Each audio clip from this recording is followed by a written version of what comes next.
नमस्कार. मालिकेच्या पुढील काही भागांमध्ये खूपच जबरदस्त असा ट्विस्ट पाहायला मिळणार आहे. फायनली कल्पनाच्या मनात कुठेतरी सायलीची जागा आहे हेही आपल्याला पाहायला मिळणार आहे. हे सगळं कशा पद्धतीनं घडणार आहे त्यासाठी हा व्हिडिओ शेवटपर्यंत पहा. परंतु हे सगळं सायली आणि अर्जुनच्या पथ्यावरच असणार आहे. तर प्रेक्षकांनो, इकडे प्रिया प्रत्येक वेळेस घरातील प्रत्येकाच्या मनात सायलीविषयी तिथे विष भरण्याचं काम करत असते. त्यांच्या मनातले गैरसमज वाढवण्याचंच काम ती करत असते. पण इकडे पूर्णाजीने आता एक निर्णय घेतलेला असतो. तिला आपल्या अर्जुनची अवस्था बघवत नसते, म्हणून तिने ठरवलेलं असतं काहीही झालं तरीही एक गोष्ट करायची आहे, ती म्हणजे की आता सायली तिला अर्जुन आणि प्रिया म्हणजे तन्वी यांचं लग्न लावून द्यायचं असतं. त्यासाठी तिने खूप मोठा आता प्लॅन केलेला असतो. प्रिया पण आता ह्या सगळ्यामध्ये सामील असते. म्हणजे हा सगळा प्रियाचा डाव असतो आणि प्रियानेच ठरवलेलं असतं. त्या पद्धतीनं गोष्टी घडत असतात आणि प्रियाला मात्र खूप आनंद झालेला असतो. हे सगळं तिने ठरवलेलं असतं. आता या सगळ्यामध्ये कल्पना आणि प्रतिमा कशा पद्धतीने गोंधळ घालणार आहेत आणि त्याचबरोबर त्या गोंधळाचा फायदा होणार आहे तो म्हणजे इकडे सायली आणि अर्जुनला. आणि त्याचबरोबर गुरुजींनी प्रियाची पत्रिका तर पाहिलेली असतेच, पण त्याचबरोबर गुरुजी म्हणतात की मला तिचा हातही पाहायचा आहे. हात पाहिल्यानंतरच मी तिचं भविष्य सांगू शकतो, तिची आणि अर्जुनची पत्रिका जुळू शकते का हे सांगू शकतो. मग पूर्णाजीने आता रविराज आणि प्रतिमाला कॉल करून सांगितलेलं असतं लवकरात लवकर तुम्ही या. इकडे गुरुजींना बोलून घेतलेलं असतं. कल्पना त्याचबरोबर प्रताप सगळेजण विचारू लागतात.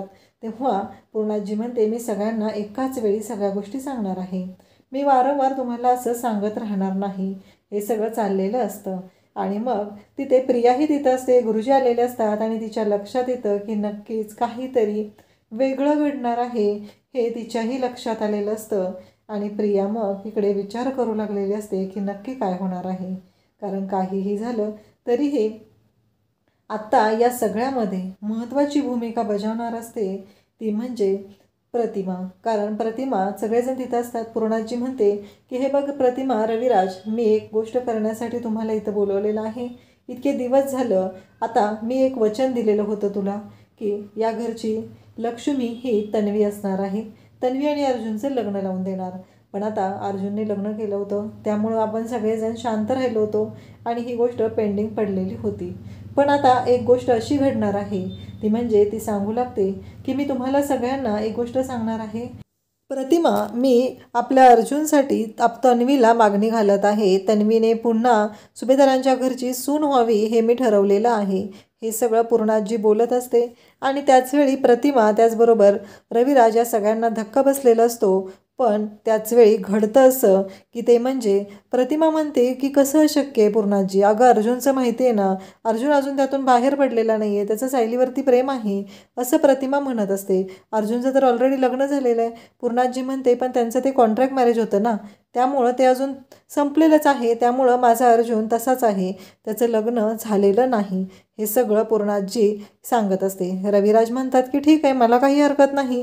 रविराजने तर आता स्पष्टपणे होकार दिलेला असतो. रविराजला काही प्रॉब्लेम नसतो या लग्नामुळे. रविराज खुश असतात. रविराज म्हणतात की काही हरकत नाही आहे, पुन्हा एकदा माझ्या तन्वीसाठी की सुभेदारांच्यासारखं घर मिळत आहे या गोष्टीचा मला आनंद होत आहे असं रविराजचं म्हणणं असतं. सगळेजण बसलेले असतात. गुरुजी तेवढ्यात तिथं आलेले असतात. गुरुजी आलेले पाहून कल्पना म्हणू लागते की पूर्णाई गुरुजी.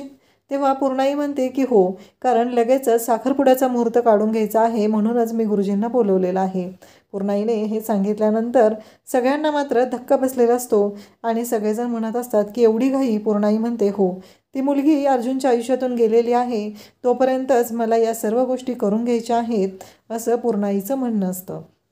त्यामुळं प्रतिमा मात्र म्हणत असते की पूर्णाई, मान्य आहे तुला राग येईल, पण एक गोष्ट मी तुला सांगू का. त्यावेळेस पूर्णाई म्हणते की काय झालं. तेव्हा इकडे प्रतिमा सांगू लागते की मला असं वाटतंय की काही झालं तरी आपण जास्त घाई करत आहोत. कारण बघ ना तू, आत्ता अर्जुन कुठे या सगळ्यातून बाहेर पडत आहे आणि तोपर्यंतच आपण हे सगळं त्याच्या पुढे आणून ठेवत आहे आणि ते सगळं मला चुकीचं वाटतंय. कारण अर्जुनची मनस्थिती तरी बघ ना तू, आत्ता काही झालं तरी अर्जुनच्या मनस्थितीचा विचार केला तर मला कुठेतरी गोंधळ वाटत आहे. त्यावेळेस पूर्णाई म्हणते तू काही बोलू नकोस. कारण तुला मला सांग, तुझ्या तन्वीला या घरात द्यायचं नाही आहे का? तुला अर्जुन योग्य वाटत नाही का? तेव्हा प्रतिमा म्हणते की कसं आहे माहिती आहे का, माझी तन्वी सुखात राहावी एवढीच माझी इच्छा आहे. परंतु जर तन्वीला या सगळ्यामुळे त्रास होणार असेल तर ही गोष्ट मला सहन होत नाही, असं प्रतिमा बोलत असते. तेव्हा पूर्णाई म्हणते म्हणजे तुला काय म्हणायचं आहे? पूर्णाई असं बोलल्यानंतर इकडे लगेचच बोललं जातं. मग प्रिया म्हणते की मला काही प्रॉब्लेम नाही आहे, अर्जुन या लग्नाला तयार असेल तर मी तयार आहे, असं ती सांगते आणि ती लाजू लागते. म्हणजे लहानपणापासून आमचं लग्न तर तुम्ही जमवलेलंच होतं ना, त्यामुळं मला काहीच प्रॉब्लेम नाही, असं प्रियाचं म्हणणं असतं. प्रतिमाला मात्र धक्का बसलेला असतो आणि तेवढाच धक्का कल्पनालाही बसलेला असतो. कल्पनाला प्रियाचे सगळे गुण माहिती असतात, त्यामुळे ती म्हणत असते की नाही, आता मला काहीतरी केलंच पाहिजे. आणि कल्पना म्हणत असते पण आता सायलीनं जे काही केलेलं आहे त्यामुळं मी पूर्णाईंच्या शब्दाच्या बाहेर जाऊ शकत नाही, कारण त्यावेळेस पूर्णाईंच्या विरोधात जाऊन मी सायलीचा स्वीकार केला होता. आणि आता जर मी पुन्हा पूर्णाईंना म्हटलं की हे लग्न नको करायला तर पूर्णाई माझ्यावरतीच चिडतील, हे सगळं बोललं जात असतं. तेव्हा मात्र कल्पना शांतच राहते. तेव्हा कल्पनाला इकडे पूर्णाई प्रतिमाला विचारते, तुला मी तन्वीची पत्रिका आणायला सांगितली होती, तू आणलीस का ती? त्यावरती कल्पना प्रतिमा सांगू लागते की नाही ग पूर्णाई, मी विसरले, माझ्या लक्षात राहिलं नाही. तेव्हा गुरुजी म्हणतात काही हरकत नाही आहे, मी हस्तरेषा बघून ही पत्रिका काढू शकतो आणि सांगू शकतो की हे लग्न जुळतंय की नाही, असं गुरुजींचं म्हणणं असतं. आणि एकदा का हस्तरेषा समजल्या की झालं, असं गुरुजी म्हणत असतात. आणि मग गुरुजी सांगू लागतात की काहीच हरकत नाही आहे, मी हस्तरेषांवरून सांगू शकतो. आणि मग पूर्णाजी म्हणते की कल्पना, माझ्या कपाटामध्ये अर्जुनची पत्रिका आहे, ती पत्रिका घेऊन ये. मग कल्पनाला पत्रिका आणायला पाठवलं जातं आणि मग कल्पना पत्रिका आणायला जाते. त्याच वेळी कल्पनाबरोबर तिथे प्रतिमा जाते आणि मग प्रतिमा म्हणू लागते की मला कळत नाही आहे की काय करायचं आहे. तर त्यावरती लगेचच बोललं जातं, ते म्हणजे पूर्णाई तिथे थांबलेली असते. आता अर्जुन आणि तन्वी यांचं लग्न होणार आहे या गोष्टीचा तिला खूप आनंद झालेला असतो. आणि मग पूर्णाई वाट बघत असते. त्यावेळेस आत गेल्यावर इकडे कल्पना आणि प्रतिमा दोघीजणी असतात. प्रतिमा म्हणते की कल्पना, तुला हे सगळं खरंच पटतंय का? तू अर्जुनचा विचार करतेस की नाही? अर्जुनच्या बाबतीत तू काय ठरवलं आहे, असं ती विचारू लागते. तेव्हा कल्पना म्हणते मला कळतच नाही आहे, कारण सायलीने इतका मोठा दगा दिलेला आहे, त्यामुळे मी आता पूर्णाईंशी कसं बोलू हे मला कळत नाही आहे. तेव्हा प्रतिमा म्हणते पण तुला खरं सांग, मला मला असं वाटतंय की अर्जुनचं अजूनही सायलीवर प्रेम आहे. मी तुला एक व्हिडिओ दाखवते, तो व्हिडिओ बघ म्हणजे तुझ्या लक्षात येईल, असं म्हटल्याबरोबर कल्पना म्हणते कसला व्हिडिओ? आणि मग अर्जुनने स्टँडवरती सायलीला प्रपोज केलेला जो व्हिडिओ असतो तो व्हिडिओ इकडे कल्पनाला दाखवला जातो. कल्पना म्हणते काय आहे हे, कधी घडलं? तेव्हा प्रतिमा सांगते की 2-3 दिवसापूर्वी हे सगळं घडलेलं आहे. आणि आत्ता अजूनही जर आपण असाच विचार करत राहिलो आणि अजूनही आपण अर्जुनच्या आणि तन्वीच्या लग्नाचा विचार करत राहिलो तर तुला काय वाटतंय सांग, आपली दोन्ही मुलं सुखी होणार नाहीत. म्हणून मी पूर्णाईला समजवण्याचा प्रयत्न करत आहे, पण पूर्णाई जर ऐकायलाच तयार नसेल तर काय करायचं, हे सगळं बोललं जात असतं. तेव्हा ती म्हणते मग काय करायचं? तेव्हा ती म्हणते की आता आपण देवाकडे प्रार्थनाच करूया, नक्की काय झालेलं आहे आणि यांची पत्रिका जुळता कामा नये, असं ती बोलत असते.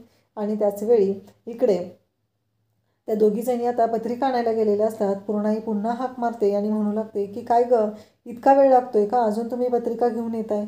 मला कळतच नाही आहे की नक्की काय चाललेलं आहे तुमच्या दोघींचं, हे पूर्णाजी बोलत असते. आणि त्याचवेळी इकडे पूर्णाजी म्हणत असते की काय झालं, आणली का नाही पत्रिका तुम्ही अजून? हे बोलल्यानंतर त्या दोघीजणी बाहेर येतात.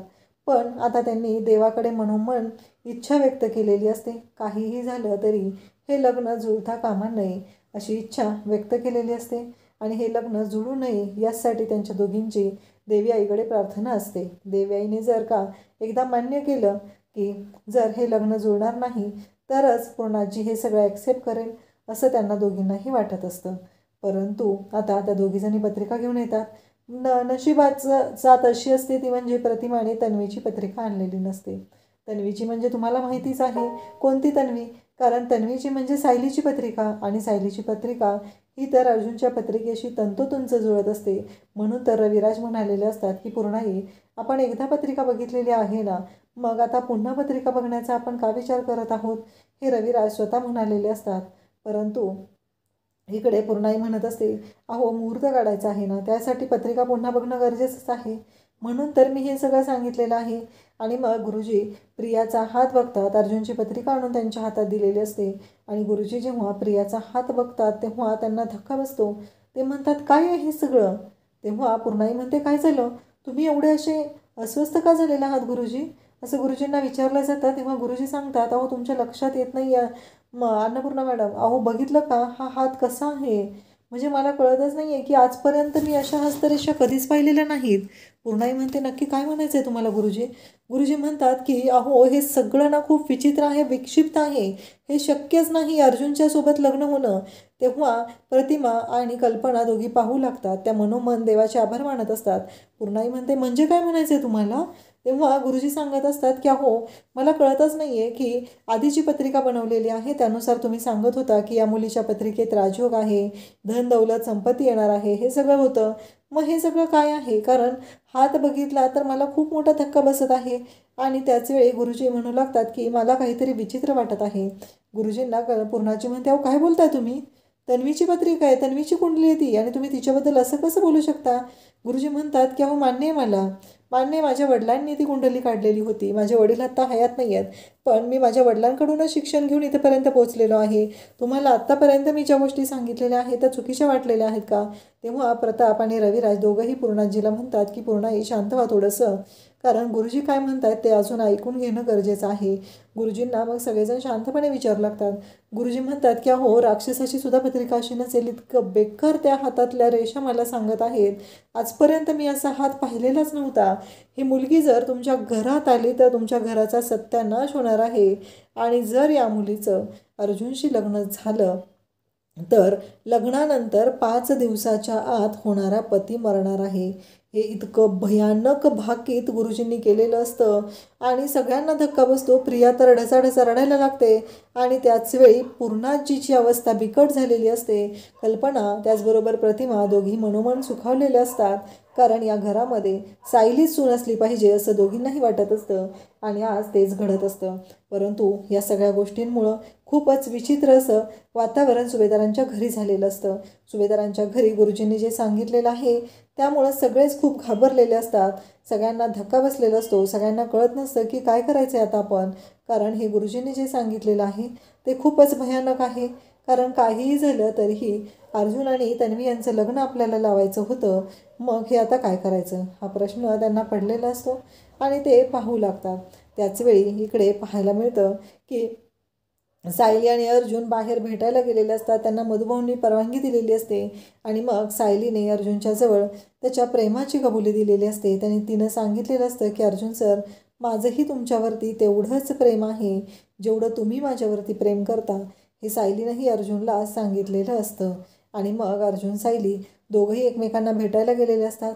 सायलीही खुश असते, परंतु इकडे घरी मात्र खूपच मोठा गोंधळ होतो. चैतन्य तिथं आलेला असतो. चैतन्य हे सगळं पाहत असतो आणि गुरुजी सांगतात की आता तुम्ही शेवटी निर्णय तुम्ही घ्यायचा आहे पूर्णाजी मॅडम, असं तो बोलत असतो. तेव्हा पूर्णाजी म्हणतात की म्हणजे काय म्हणायचं आहे? गुरुजी म्हणतात की हे बघा, मी माझ्या स्वतःच्या अभ्यासानुसार मी सांगत आहे की हे लग्न कधी होऊ शकत नाही.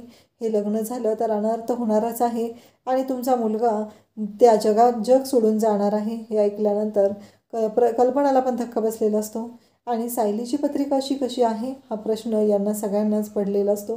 कारण काहीही झालं तरीही सायली म्हणजे जी प्रिया आहे तन्वी, तिची पत्रिका अशी कशी निघू शकते, तिची कुंडली अशी कशी असू शकते हा प्रश्न पडलेला असतो.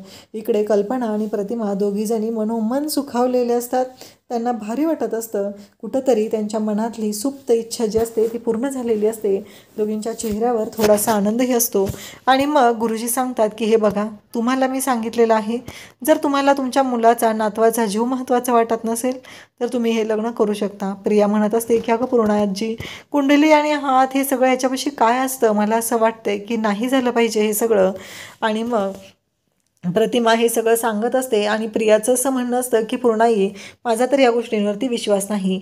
आणि इकडे पूर्णाई म्हणते की नाही. गुरुजींना ती विचारते याच्यावर काही उपाय? गुरुजी म्हणतात, अहो इतके दोष आहेत त्या पत्रिकेत की किती तुम्ही उपाय करणार आहात, यावर कोणताही उपाय होऊ शकत नाही असं गुरुजी सांगू लागतात. आणि सगळ्यांनाच खूप मोठा धक्का बसलेला असतो. आणि त्याचबरोबर पूर्णाई म्हणत असते की आता काय करायचं? पूर्णाईला हा खूप मोठा प्रश्न पडलेला असतो आणि पूर्णाई पाहू लागते. अगदी शांत झालेली असते. सगळेजण तिच्याकडे तुमच्याकडे पाहत असतात, पूर्ण आईची काळजी घेत असतात. पण गुरुजींनी आता स्पष्ट सांगितलेलं असतं की तुमच्या मुलाचं नातवाचं आधी लग्न झालेलं आहे आणि त्याच्या बायकोलाच तुम्ही घेऊन या, दुसरं कोणालाही तुम्ही आणू शकत नाही. अर्जुनच्या आयुष्यात दुसरी कोणतीही मुलगी सूट होणार नाही, कारण सायली आणि अर्जुन हे दोघंजण मेड फॉर इच अदर आहेत. हे सगळं गुरुजी बोलत असतात आणि सगळ्यांना खूप मोठा धक्का बसलेला असतो. अशाच अपडेटसाठी चॅनलला सबस्क्राईब करा. थँक्यू.